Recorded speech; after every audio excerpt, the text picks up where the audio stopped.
good morning, good afternoon, good evening. You're listening to the Thai Expat Daily Show. I'm your host Kieran Mack and thanks for tuning in. Don't forget to like this video if you're watching us on YouTube and please do subscribe. We are also available on Apple Podcasts, Spotify, Amazon Music and a host of other podcast players. Now that that's all done, let's jump into today's show.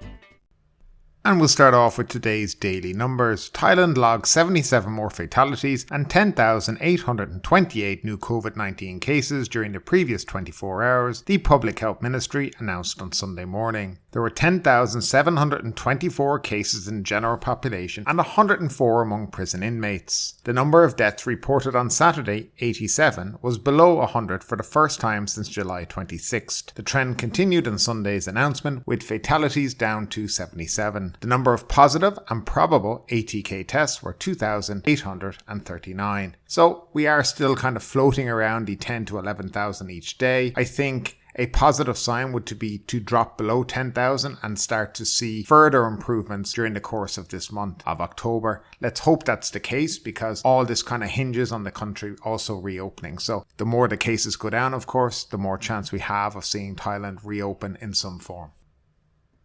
And we'll start off with our first story of the day. Top Thai virologist claims herd immunity does not work with COVID-19. Forget about herd immunity because it will not work with COVID-19, so says Dr. Yong Punavaran, chief of the Center of Excellence in Clinical Virology at the Faculty of Medicine in Chulalongkorn University in his Facebook post on Sunday. He said that when the majority of people in the country have developed immunity, whether from a vaccination or after being infected with a disease such as measles, the minority who have not been vaccinated or who have not been infected by the disease will be protected from the infection. Herd immunity does not, however, work with some specific diseases such as tetanus. Even though many people have been vaccinated against it, if someone gets pierced by a rusty nail, they will be infected with tetanus, said Dr. Young. He cited the case of Singapore where 80% of the population are fully inoculated, or the case of Israel where the majority of people are also fully vaccinated. COVID-19 infections have re-emerged, although the illness has become less severe. Symptoms will be severe in people who do not have immunity, but after the first infection, the symptoms will be less severe if the same people are reinfected, and this trend will go on until the disease becomes a normal respiratory disease, said the virologist. Dr. Young said the most important thing is that everyone must have immunity. Although it may not be perfect, it can help reduce the severity of the infection until in the future there is a drug which can treat the symptoms. We will have to live with the virus the way we have been living with other viruses, and the disease can happen in young children, but with mild symptoms. We can never get rid of it, he concluded,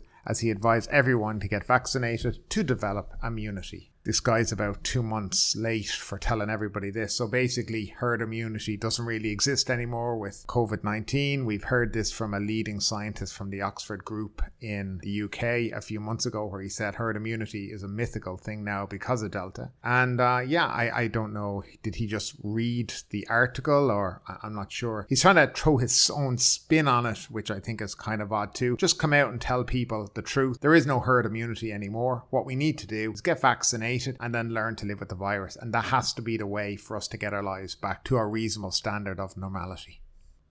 And our next story, Sandbox now open to everyone. Fully vaccinated travellers from any country in the world can now book holidays in Phuket and other areas taking part in the Sandbox scheme, the Tourism Authority of Thailand has said. The change will allow previously excluded Indonesians and Malaysians, among many others, to travel to the southern resort island and some of its neighbours. Before the pandemic, Malaysia was the country's second biggest source of tourists, with more than 4 million arrivals, or 10% of the global total in 2019. The announcement by the TAT late Friday night is part of an expanded push to revive tourism after authorities halved the mandatory quarantine period to 7 days for vaccinated travellers from abroad. The agency said authorities would no longer follow a list of eligible countries, estimated to be around 80, based on COVID transmission risk. This means Thailand is now welcoming travellers from any country in the world to the Sandbox programme. Foreign Minister Tanis Sankrat said unvaccinated children will be able to travel with their vaccinated parents. The Sandbox program that began on July 1 has attracted more than 38,000 visitors to Phuket and generated an estimated 2.3 billion baht in revenue, authorities have said. The reduction in the quarantine to 7 days applies to those visiting Phuket, Surat Thani, Phang and Krabi. As well, the TAT said, fully vaccinated tourists can now travel straight to the designated areas of Phang and Krabi upon landing in Phuket and stay there for 7 days. But tourism operators remain pessimistic about the prospect for a meaningful revival of the economy on Phuket, where 90% of hotels have been shuttered in the near term. They have been pleading with the government to simplify entry requirements to increase visitor numbers and to reduce the high cost of the COVID tests for which tourists must pay. The Sandbox program is the first step in a plan to open more tourist destinations, starting with Bangkok, Chiang Mai, Chonburi, Phetchaburi, Prachapkiri, Khan to vaccinated foreign tourists from November 1. By then, authorities hope no quarantine at all will be necessary. The Tourism and Sports Ministry is also proposing to designate blue zones where there would be no quarantine requirements in other provinces including Phuket, Krabi, Phang, Surat Thani, Buriram and Prachapkiri Khan. As many as 20 more locations could be opened in December if COVID vaccination rates are adequate.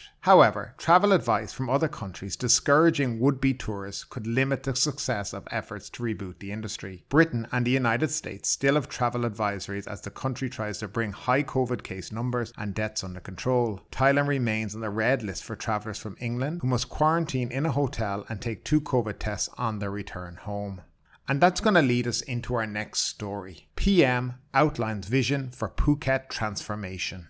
The government is gearing up to promote Phuket as a world-class destination, hoping to entice 1 million foreign visitors over the next months and generating at least 60 billion baht in revenue. Prime Minister Prayut Chan-o-cha shared the Phuket Transformation Initiative on his Facebook on Friday as fresh easing of coronavirus restrictions took effect that saw cinemas reopen and shortened spells in curfew and mandatory quarantine. He said the program aims to attract up to 1 million high-quality foreign travellers and those who are on workation during the fourth quarter of this year and the first quarter of 2022, or an average of 5,000 visitors per day. Some 500,000 tourists travelling via chartered flights from England, Russia, Germany and Nordic countries are likely to visit Thailand from October to March, he said. General Prayut said the government will develop online registration systems including health screening and vaccination certificates to help ease their travel. General Prayut hailed the Sandbox program as a success, saying they had helped stimulate the economy and had not set back the country's COVID-19 containment measures. He said the government is also speeding up economic relief, including compensation, payments, debt relief and loan programs. According to the General, a new measure to retain jobs in small and medium-sized enterprises is in the pipeline. Under the scheme, SMEs will be provided with a subsidy to help them retain employees. He said that now the outbreak has eased and more businesses can open, the government can refocus on the economic recovery.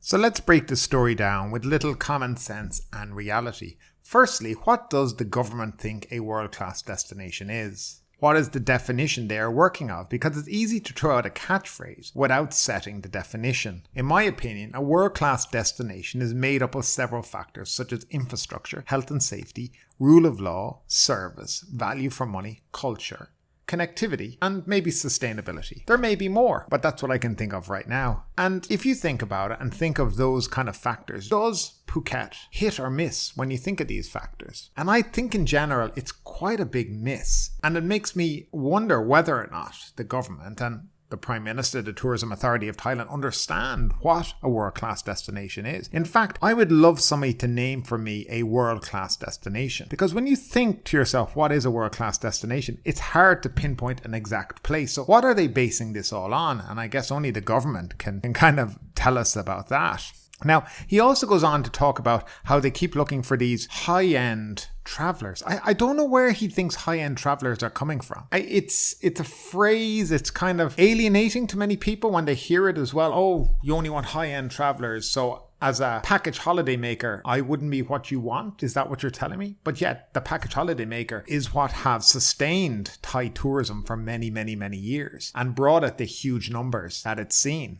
Do you want those people? But then in his same story, he talks about chartered flights and 500,000 tourists. Now, chartered flights are generally chartered by travel agents. So you do consider package holidaymakers high-end? I don't know. They need to explain themselves more because they talk too much. And unfortunately, the international press do pick up on this. And some of this does get published abroad. And the Prime Minister seems to not understand that, maybe. Now, he also discusses this new kind of trending word, a workation, where he's hoping to attract a load of people who will come to Thailand to work and holiday at the same time. Now, somebody should tell the Prime Minister that as per Thai law, working while on holiday is illegal under Thai law. So, if your plan is to attract people who would like to work here, do their online work and holiday at the same time, you need to change the law to allow that. Because as of right now, somebody working and vacationing at the same time could be prosecuted by the Labour Department and Immigration.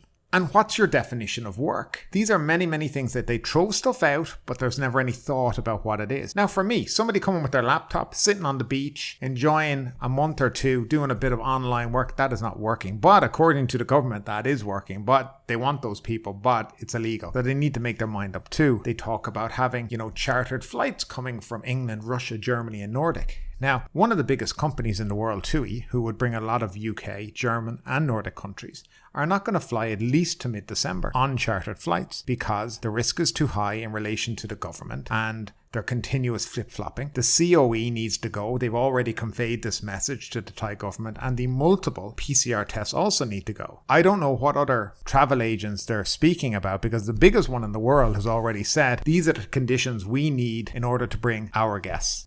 Now, he goes on to talk about the Sandbox model being a success. Now, in terms of numbers, it's been a complete failure. As of the end of September, 1st of October, was about 38,000 people. Okay, travelers. Now, firstly, I think when I looked through it, about 70% or so were actually expats or Thai people returning home. The rest were possibly tourists. I definitely think there was tourists within that. But 38,000. Now remember, they anticipated 129,000 people in the 3 months. They are way off their budget.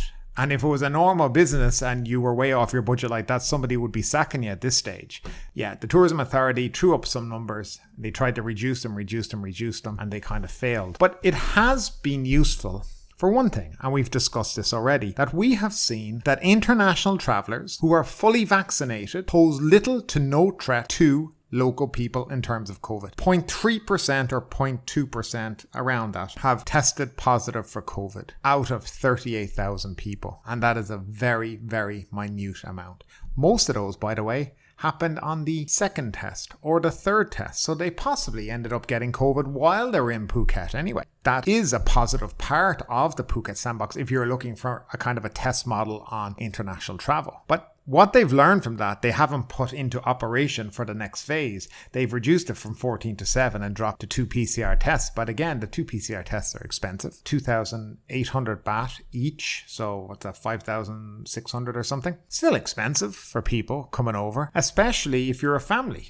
2 adults, 2 kids. You're talking 24,000 baht. But then a Phuket person or an expat entering Phuket only needs to use an ATK or, a rapid antigen test kit, 350 baht at the checkpoint, and that's fine for them to enter with. So I think there could be a balance here. And I see no reason why we can't be using, rapid antigen tests for people on arrival. And these are things that need to be looked at. Look, the government seem very keen to throw out lots of numbers, 1 million people. Well, how are you planning to get the 1 million people? Again, revamp the COE system. They don't actually mention getting rid of the COE, but they talk about adding some online registration system, including health screening and vaccination certificates to help ease their travel. I don't think people need more things to do. I think they need less things to do. The truth is, Thailand has always been a good destination for people to travel to because there was the minimum amount of paperwork needed. You didn't, if you're from most countries, you don't even need a visa. You could just turn up on, the visa exempt or turn up on visa on arrival and you get 30 days. It was the ease of getting here, the ease of doing it. But now they've made it very, very complicated, more complicated than most of their competitive destinations. So the other countries are making things easier while the Thai government seem to be expanding to make things harder, and they need to look at this. The Prime Minister also needs to kind of understand that there's no point throwing out numbers without backing up the reason why you say these numbers are valid. I mean, I could do that. Let's just say we're going to have 3 million over the next 6 months. Anybody can say anything unless you prove and show how you can get there. What steps you will take as a government to get those numbers. I don't see any of it, and which is why so many businesses are so pessimistic about the future right now. So many Thai businesses, they just don't know what to do. The signals from the government are not backed up by anything. In order for these businesses to keep themselves going, they need to see a firm plan, because everything they say is followed with, depending on vaccination rates. And that is not a way for a hospitality business conduct itself. I don't know what's going on here. We'll see. As I said, Khao Lak has reopened, but that was the least publicized thing I've ever seen. It appeared on the Tat News and kind of vanished. Wasn't picked up by a single media outlet. But I'm happy it hasn't been, because if anybody saw the state of Khao Lak, you wouldn't come here. 6-lane highway being built through the centre of it. About 5 or 6 restaurants open. If you can tell they're open at night time, because the government have turned the main lights off in Khao Lak Centre, so it's just black. No bars are open, you're not allowed to serve alcohol, no spas are open, no massage shops are open. Even though in Bangkok and dark red zones, you can go for a foot massage. But in Khao Lak and Phang province, it's a no-no. I just don't get it. Phuket have allowed drinking now again, but Khao Lak and Phang, no. It's as if they're enjoying having these restrictions on people. But sooner or later, what's going to happen is what happened in Phuket. People are just going to start opening up. They're going to serve alcohol. They're going to open up the massage shops, and they're not going to care what the government tell them, because they need to make and earn a living. And I agree with them. What do you think about all this? Do you think Thailand or Phuket is a world-class destination? And when you think of world-class destinations, can you kind of name me a place where you would think this is definitely a world-class destination? I'd love to know your opinions and your comments down below in the comments section.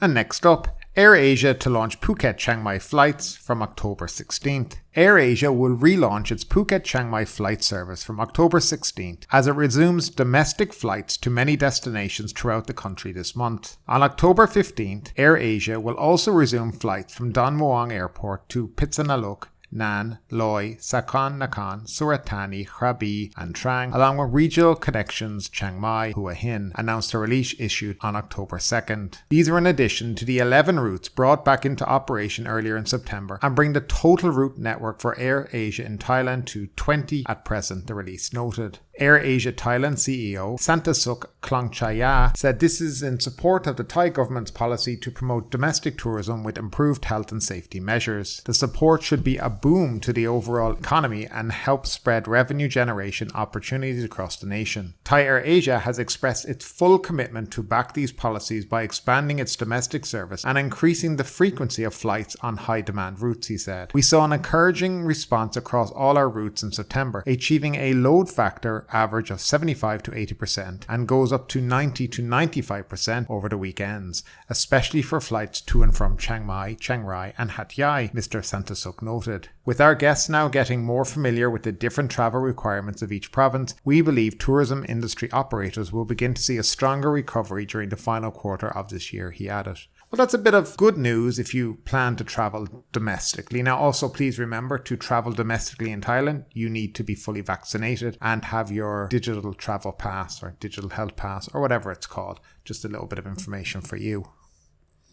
And now for the Phuket news. Phuket reported 183 new COVID infections in the past 24 hours. 3 of them were from the Sandbox program. We had 905 international arrivals through the Sandbox scheme. 1 tested positive for COVID on arrival. They arrived on 7 flights, 2 Thai Airways, 1 Qatar, 1 Emirates, 2 Singapore Airlines and a private jet. 130 travellers tested negative for COVID during their second test, with 2 testing positive, while 190 had their third test and all tested negative. Since the 1st of July, 40,306 travellers have availed of the Sandbox program. And in other Phuket news, Phuket luxury resort face legal action over illegal land grabs. Luxury Phuket resorts Tresara and Sipanwa are facing legal action over illegally acquired land following the National Anti-Corruption Commission and the Department of Special Investigation announcing the conclusion of their investigation earlier this week. Slow start to Phuket reopening. The reopening of Phuket to allow domestic visitors onto the island got off to a slow start on October 1, with no surge in the number of vehicles and people wanting to come onto the island. Flooding hikes up prices ahead of muted vegetarian festival. The fallout of the COVID-19 pandemic isn't the only factor dampening spirits ahead of the Phuket Vegetarian Festival that starts on Wednesday, the 6th of October. And finally, business owners praise return of alcohol sales. Food and beverage outlets across the island were bustling again on October 1 as the measures on relaxing alcohol consumption laws were eased. But ultimately, with this story or anything else that stood out to you today, I'd love to know your thoughts in the comments down below. Because yes, this is a news show, but it's also a conversation. Now keep that conversation going. Make sure you like this video, subscribe to the channel, share the video, and do all the good stuff that does help that YouTube algorithm. But ultimately, my name is Kieran Mack. You've been listening to the Thai Expat Daily Show, and we will see you next time.